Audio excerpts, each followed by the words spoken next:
भाई साहब नमस्कार। आप देख रहे हैं अतुल्य भारत। सबसे पहले तो मैं आप सबको नमस्कार करते हुए कहना चाहता हूं कि अगर आप अभी तक आपने हमारे चैनल सब्सक्राइब नहीं किया है तो कृपया अवश्य कर लें। मेरा प्रयास रहेगा कि आने वाले समय में आपको और बहुत सारी चीज़ों से अवगत कराया जाए और इतिहास के कुछ पन्ने ऐसे भी खोले जाएं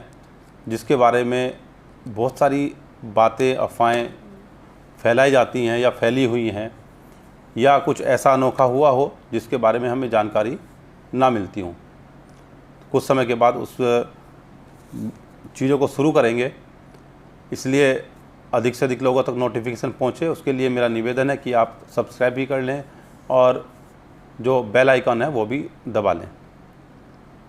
सबसे पहले तो मैं आज बात शुरू करता हूँ चीन को लेकर के। चीन ने जो हमारे साथ कल किया है वो बहुत ही दुखद है और हमारे जो सैनिक वहाँ शहीद हुए उनको हम नमन करते हैं और अपनी श्रद्धांजलि देते हैं। पहले तो जानकारी में आया था कि एक अधिकारी और 2 सैनिक वहाँ शहीद हुए हैं, लेकिन बाद में कल रात होते होते खबर निकली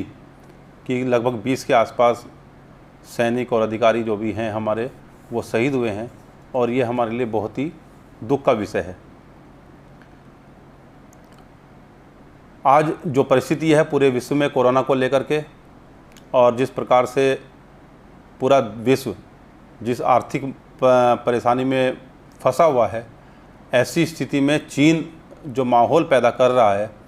तो उसका एक उद्देश्य है। उसका उद्देश्य ये है, और जो काफ़ी लंबे समय से आप लोगों ने सुना भी होगा, काफ़ी बार इस बार से आता था कि ज्योतिषाचार्यों ने या जो विशेषज्ञ हैं उन्होंने घोषणा की है कि 2019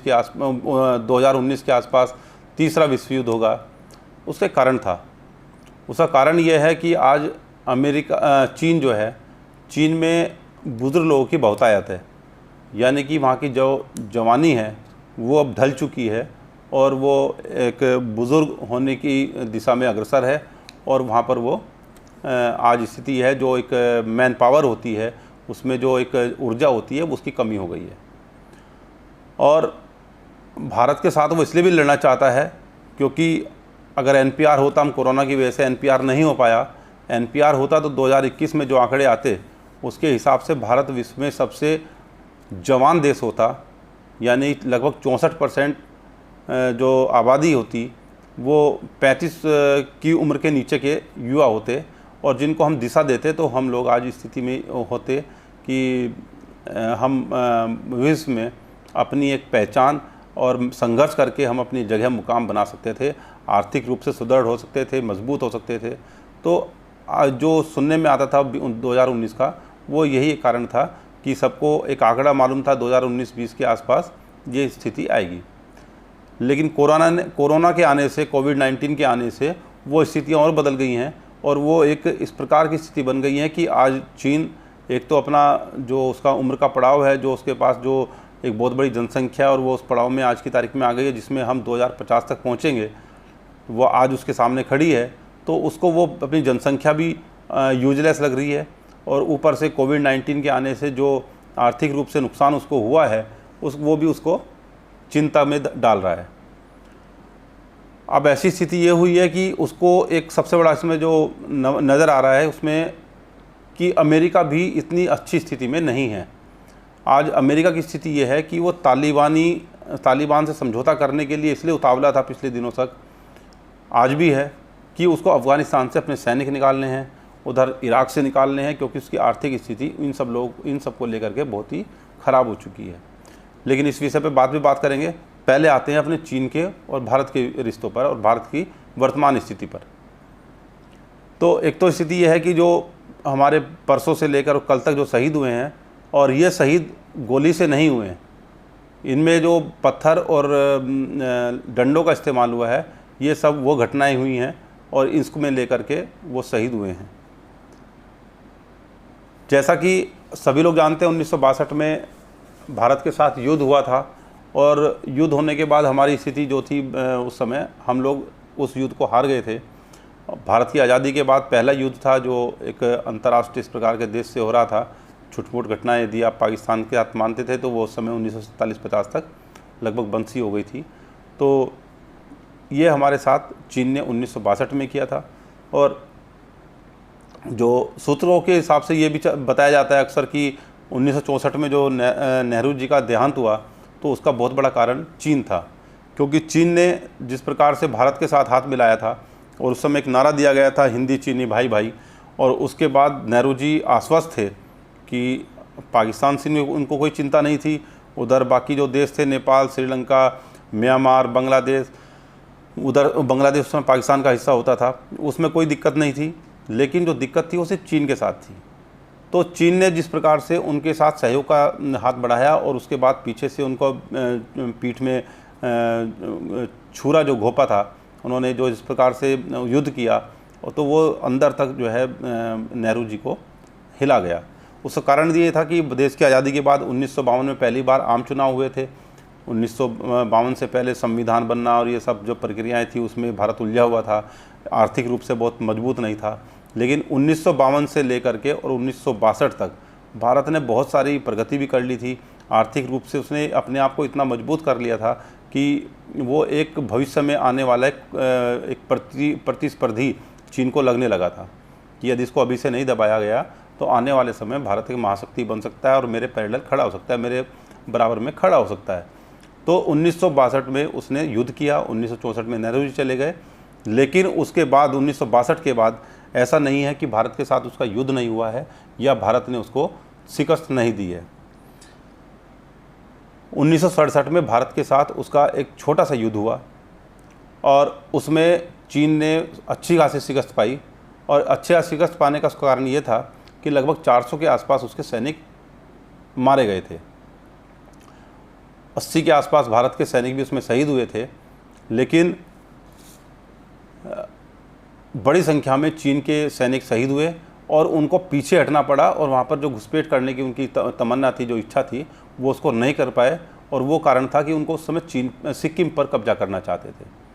सिक्किम तब तक भारत का हिस्सा नहीं था, वो एक इंडिपेंडेंट राज्य था, एक स्वतंत्र एक राजशाही थी वहाँ पर, और वो भारत में विलय नहीं हुई थी। और वहाँ पर जो एक समझौते के तहत भारत ने उसकी सुरक्षा करने की जिम्मेदारी जो ली, उसमें उसको बखूबी उसका अंजाम दिया और चीन को पीछे किया। तो ऐसा नहीं है कि हम लोग चीन से कहीं कमज़ोर हैं, हम आत्मविश्वास में उससे कहीं कमज़ोर नहीं हैं, हम किसी भी शक्ति में उससे कमज़ोर नहीं हैं, हम किसी भी मनोबल में उससे कमज़ोर नहीं हैं। तो ऐसा नहीं है कि हम उसको नहीं हरा सकते हैं। 1967 के बाद 1975 में चीन ने हमारे 4 सैनिक शहीद किए अरुणाचल में। जो तुलंगला एक वहाँ पर एक जगह है, वहाँ पर 4 सैनिक उसमें शहीद हुए थे जो असम राइफल के थे। और 1975 में जब उसने इस प्रकार से हमारे सैनिक को शहीद किया और उसके बाद उल्टा आरोप लगाया कि भारत ने हमारे क्षेत्र में अंदर तक घुस आया था, इसलिए हमने गोलियां चला दी, ये कर दिया, और भारत के सैनिक जो हैं हमारी भेड़ें भी लेके चले गए हैं। तो इस प्रकार के झूठे आरोप चीन ने लगाए। और उसके बाद स्थिति ये बनी कि इंदिरा गांधी ने 1975 में जो भी उनके साथ सभी सहयोगियों को लिया, विपक्षी पार्टी को भी उसमें अपने विश्वास में लिया, और बाकी जो जितने भी हमारी आर्म फोर्सेस वगैरह जितनी भी थी उन सबको एक साथ मिला करके और तत्काल उन्होंने कार्रवाई करते हुए सिक्किम को भारत में विलय करा दिया। तो ऐसा नहीं है कि हम तब भी कहीं कमज़ोर थे, हम तब भी कमज़ोर नहीं थे, आज भी कमज़ोर नहीं हैं, और 1962 के बाद हम कभी भी कमज़ोर नहीं रहे हैं। ये हमारा इतिहास बताता है। हमें व्हाट्सएप यूनिवर्सिटी पे कुछ भी ज्ञान मिलता हो, आप कृपया अपना इतिहास पढ़ें, अपने इतिहास की जानकारी लें और ढंग से उसकी समीक्षा करें, तो तब आपको समझ में आएगा कि हम कहीं भी कमज़ोर नहीं रहे। और 1975 में जब सिक्किम हमारा भारत में उसका विलय हुआ, तो उस समय स्थिति ये थी कि नेहरू जी उस समय 43 साल के बिल्कुल एक अधेड़ युवा थे और उस समय सांसद भी थे। तो चीन के जो आरोप थे, चीन का आरोप का जवाब नेहरू जी ने अटल जी ने दिया था। और अटल जी उस समय भेड़ें लेकर दिल्ली में चीनी दूतावास के सामने पहुंच गए थे और भेड़ वापस करने के लिए प्रदर्शन उन्होंने किया था कि अपनी भेड़ें ले जाइए, आपने भले झूठे हम पर एक आरोप लगाया है, लेकिन उन्होंने जो जवाब देने का काम किया था और भारत सरकार को उनको समर्थन भी प्राप्त था। और सभी प्रकार से मोरारजी देसाई ने भी उस समय चीन पर बड़े अच्छे कटाक्ष किए थे। तो एक हमारी भारत की परंपरा रही है कि सभी दल ऐसे समय में एक हो जाते हैं जब भारत के ऊपर कोई किसी प्रकार की बाहर से कोई कठिनाई आती है। भले हम आपसी कितने भी अब लड़ते हों, भिड़ते हों, कुछ भी करते हों, लेकिन हम कभी भी विदेशी ताकतों के सामने कभी भी हमने आपसे मनमिटाव और उनको हमने ना उसको किसी प्रकार का कमजोरी बनने दिया है। तो आज स्थिति यही है कि आज सरकार का काम बनता है कि वो विपक्ष को साथ ले। विपक्ष को साथ लेने के साथ साथ जो रिटायर हो चुके हैं, जो सेवानिवृत्त हो चुके हैं, जो इसमें सक्षम हैं, जो रक्षा से जुड़े लोग हैं, जो विदेश मामलों से जुड़े लोग हैं, जो अन्य किसी प्रकार की सलाह दे सकते हैं, उन सब लोगों को साथ लें और उनको साथ लेकर के सरकार तत्काल जो कोई भी कार्रवाई है उसको करे। जैसा आज कांग्रेस ने कहा है कि वो सुरक्षा के मामले में सरकार के साथ है और उससे किसी प्रकार का कोई समझौता नहीं होगा, देश पहले है, आपसी वाद विवाद बाद में है, तो उसको इस प्रकार की जो भावनाएं हैं उनको वो तत्काल आत्मसात करे और स्वीकार करे और अन्य लोगों को भी साथ ले, जो अन्य दलों के लोग हैं या अन्य कोई इस प्रकार के सेवानिवृत्त लोग हैं, जो बुजुर्ग लोग हैं, जिनके पास अनुभव है, उनको साथ ले और ऐसा काम ना करे। जैसा कि मैं साफ साफ कहना चाहूँगा, जैसे अभी अजीत डोभाल जी का पिछले 6 साल से जिस प्रकार से इस्तेमाल सरकार द्वारा किया जा रहा है, वो अजीत डोभाल जी की कहीं भी क्षमता से मेल नहीं खाता है। उसका कारण ये है कि अजीत डोभाल जी ने जिस प्रकार से काम किए हैं और उनको जिस प्रकार से इस्तेमाल पिछले 6 साल में किया जा रहा है, जो अभी दूसरा टर्म भी है मोदी 2 सरकार का, तो उनको राजनीतिक रूप से ज़्यादा उसका इस्तेमाल किया गया है, ना कि उनकी जो जिस प्रकार की क्षमताएं थी उसका इस्तेमाल हमें नहीं लगता, क्योंकि अभी तक जितने भी सैन्य मोर्चे हैं हम उसमें बहुत अधिक सफल पिछले 5 सालों में नहीं रहे हैं। तो ये एक बहुत बड़ा कारण है कि जिसमें हमें सोचना चाहिए। अब दूसरा विषय आता है कि अमेरिका का, कि अगर मान लिया कल को युद्ध होता है चीन के साथ, तो अन्य देश किस स्थिति में खड़े होंगे। उसमें सबसे पहले जो भारत जिस तरफ देख रहा है, फिलहाल वर्तमान सरकार जिस तरफ देख रही है, वो है अमेरिका। अमेरिका की स्थिति सबसे बड़ी ये है कि आज वो खुद अपने जाल में फंसा हुआ है और जो डोनाल्ड ट्रंप हैं वो पिछले 2 महीने पहले जिस मजबूत स्थिति में थे, आज वो उससे बहुत ख़राब स्थिति में पहुंच गए हैं। वहाँ पर स्थिति ये हो गई है कि आज जो अभी हाल ही में सर्वे आया है, पिछले 1 हफ्ते पहले शायद वो सर्वे हुआ है, उसमें करीब 82% वहाँ की जनता आज की तारीख में डोनाल्ड ट्रंप को दोबारा से राष्ट्रपति बनाने के मूड में नहीं है। और उसका एक बहुत बड़ा कारण है कि जो पिछले 1 महीने के अंदर अंदर जो वहाँ के घटनाक्रम हुए हैं, पहले तो कोविड को लेकर के वहाँ की जनता नाराज़ थी, उसके बाद डोनाल्ड ट्रंप ने जो वहाँ के गवर्नरों पर जो जिस प्रकार से प्रेशर बनाया लॉकडाउन खोलने का, वहाँ की जनता ने उसको स्वीकार नहीं किया। और उसके बाद जब गवर्नर ने उस बात के लिए मना किया तो उन्होंने अपने समर्थकों को गवर्नरों, वहाँ के जो राज्यों के गवर्नर होते हैं, उनके खिलाफ उनका प्रदर्शन करवाया। उससे जनता नाराज़ है। उसके बाद स्थिति ये हुई कि जो एक ऐश्वेत वहाँ पर जो काले गोरे का जो भेद चलता है वहाँ पर, जो कि ऐश्वेत की एक ब्लैक मैन जिसको बोलते हैं, उसकी जो हत्या हुई एक प्रकार से, या उसको अरेस्ट करते हुए जिस प्रकार से इसके दम घुट गया और उसमें मौत हो गई, तो उसके खिलाफ जिस प्रकार से वहाँ पे काले लोगों ने वहाँ पर बहुत बड़ा प्रदर्शन किया और वो व्हाइट हाउस के सामने तक पहुँच गए, जिसमें बंकर में भी घुसना पड़ा था डोनाल्ड ट्रंप को। तो शुरू में डोनाल्ड ट्रंप ने उनको इसलिए मनाने का काम नहीं किया, उनको लगा कि शायद ये लड़ाई गोरे और काले में बदल जाएगी और गोरे लोग मुझको वोट देंगे और काले लोग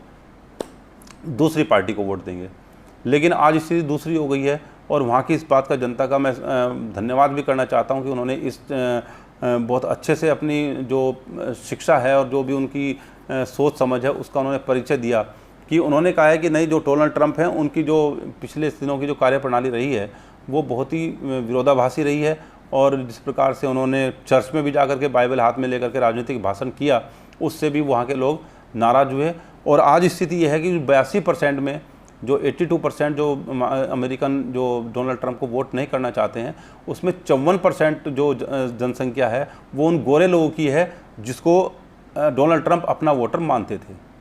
और इसमें भी बहुत बड़ी संख्या जो मध्यम उम्र के लोग हैं उनकी है, जो मूल रूप से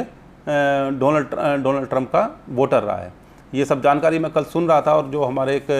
भारत के बहुत बड़े डॉक्टर पुरुषोत्तम अग्रवाल जो अमेरिका में अपने बेटे के पास फंसे हुए हैं लॉकडाउन की वजह से,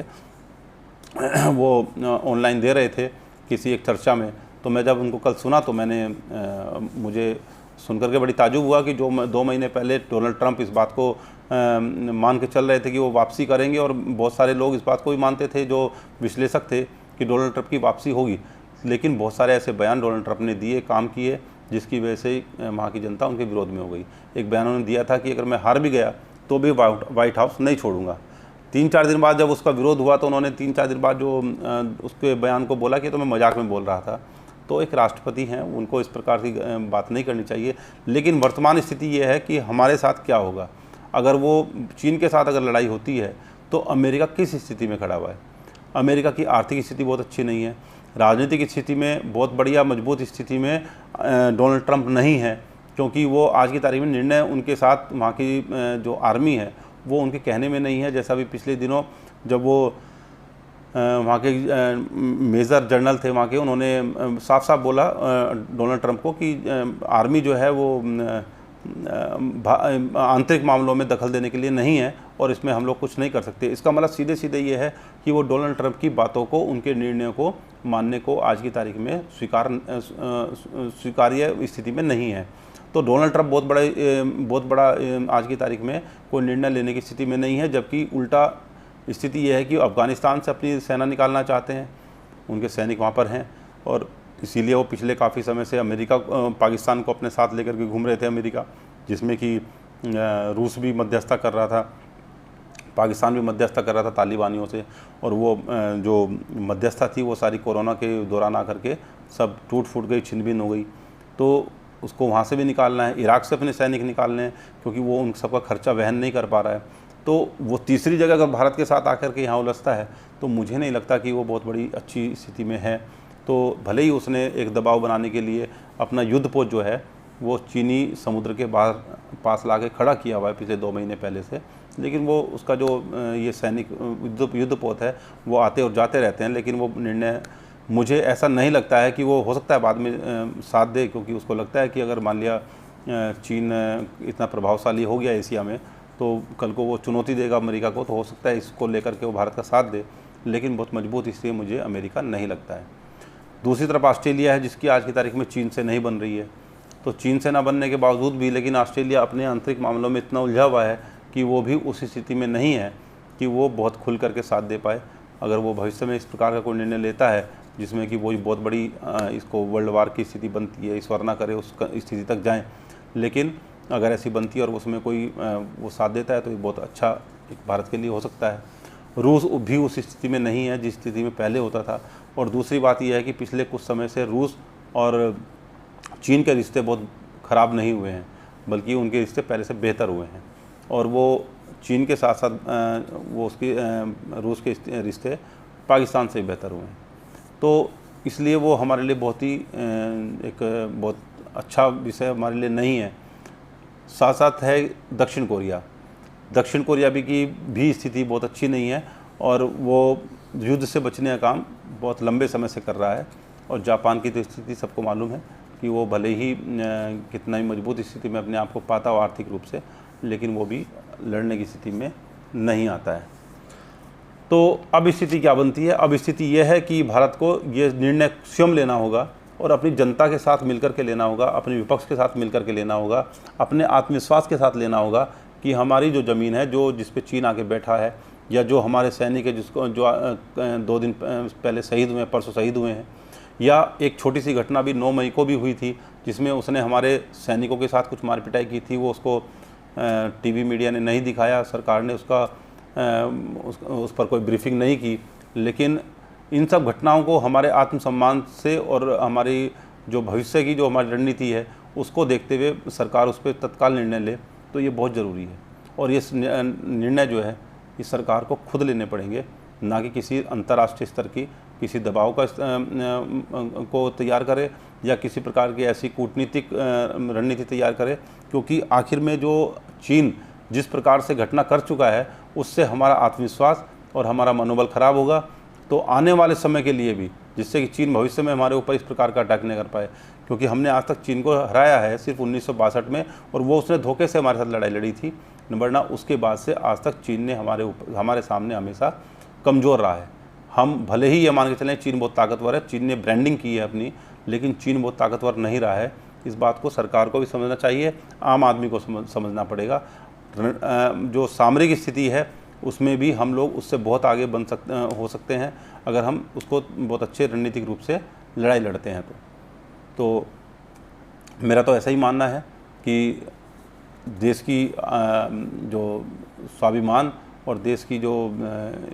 हमारी मनोबल है और जो हमारे सैनिक हुए हैं उनको तभी श्रद्धांजलि हो सकती है बशर्ते सरकार तत्काल कोई ऐसा कदम उठाए जो लगे कि भारत के स्वाभिमान को और उसको उसने बचाने का काम किया है। और जिस प्रकार से 2 दिन में, कल से और आज, भारत की जनता में एक ऐसा माहौल तैयार हुआ है कि हम शायद चीन के मुकाबले कहीं बहुत पीछे खड़े हैं, तो हमें उस स्थिति में नहीं सोचना चाहिए और जनता को भी ये सोचना चाहिए, अपने इतिहास को ढंग से समझना चाहिए, पढ़े, अच्छी जगह जाकर पढ़े। व्हाट्सएप यूनिवर्सिटी पर जिस प्रकार से राजनीतिक रूप से जो भी आपके सामने इतिहास दिया गया हो, जो आपको भेजा गया हो, जिसमें हमें बहुत पीछे और पिछड़ा हुआ दिखाया गया है, वो ऐसा नहीं है। हम उससे बहुत बेहतर स्थिति में हैं और बहुत बेहतर स्थिति में हम पिछले 1962 के बाद रहे हैं और रहते रहे हैं। उसमें चाहे पाकिस्तान हो, चाहे उसमें चीन हो, ठीक है। नेपाल आज हमारे सामने नई समस्या है, जिसकी वजह से हमें नई समस्या खड़ी हो सकती है कि हमें एक नया मोर्चा जो है उस पर भी अपनी सामरिक स्थिति को मजबूत करने वाली कहानी आ गई है। तो अब वो देखने की बात है, सरकार को निर्णय लेना है और सरकार ने निर्णय यही ले सकती है कि वो सभी को साथ ले और सभी को साथ लेकर के आगे बढ़े। तो मेरा आपसे इसी वीडियो को यहीं ख़त्म करते हैं और ख़त्म करने के साथ साथ मैं आपसे निवेदन करता हूं कि अभी तक अगर आपने इसको लाइक नहीं किया है, सब्सक्राइब नहीं किया है, तो आप सब्सक्राइब ज़रूर कर दें और बेल आइकन भी दबाएं। और उसमें इसको, अगर आपको मेरी कोई बात आपको अच्छी लगी है या गलत लगी है और यदि आपको लगता है कि इस पर और सुझाव देने चाहिए, तो कमेंट बॉक्स में अधिक से अधिक लोग जो हैं अपने कमेंट्स दें। और इसी के साथ मैं आपको ये इसलिए भी कहना चाहता हूँ कि आने वाले समय में हम लोग प्रयास करेंगे कुछ अच्छे ऐसे इतिहास जिस पर बहुत सारी चीज़ें ऐसी पेश की गई हैं जिससे कि बहुत सारा हमारे बीच में अलग वातावरण बना हुआ है। तो हम उससे जुड़ी हुई कुछ चीज़ें आपको बहुत जल्दी वो शुरू करेंगे, वो आपको आपके समक्ष बिल्कुल उसको तथ्यों के साथ रखा जाए। तो उसके इसलिए आप हमें सब्सक्राइब भी करें, बेल आइकन भी दबाएं, जिससे कि सारे नोटिफिकेशन आपको प्राप्त होते रहें। और इसी के साथ मैं आपसे कहना चाहता हूं कि आप सरकार पर अपनी सोशल मीडिया के द्वारा या अपनी जो बातचीत है माउथ टू माउथ जिसको पब्लिसिटी बोलते हैं, उसके द्वारा सरकार पर दबाव बनाएं कि जनता उनके साथ है और आगे आएँ, आगे बढ़ें। और जिस प्रकार भी जो भी स्वाभिमान के लिए, जो भी मनोबल के लिए सरकार निर्णय ले, जो उचित निर्णय ले, हम उसके साथ खड़े हैं। वो कहीं भी अपने आप को कमज़ोर ना समझे। तो जिस प्रकार से अन्य विपक्षी दलों ने भी सरकार को साथ देने की बात कही है, तो सरकार को आगे आकर के उस प्रकार के निर्णय लेना चाहिए। एक बार निर्णय ले ले, क्योंकि वो जैसा भी ये आज माहौल बना है, ये एक बहुत लंबे कई दशकों बाद बना है। तो हमें इसमें अगर आज कमज़ोर हुए तो हमारी अंतर्राष्ट्रीय स्तर की छवि और हमारा जो युवा है वो उसमें कहीं ना कहीं उसका मनोबल टूटेगा। तो जय हिंद, जय भारत।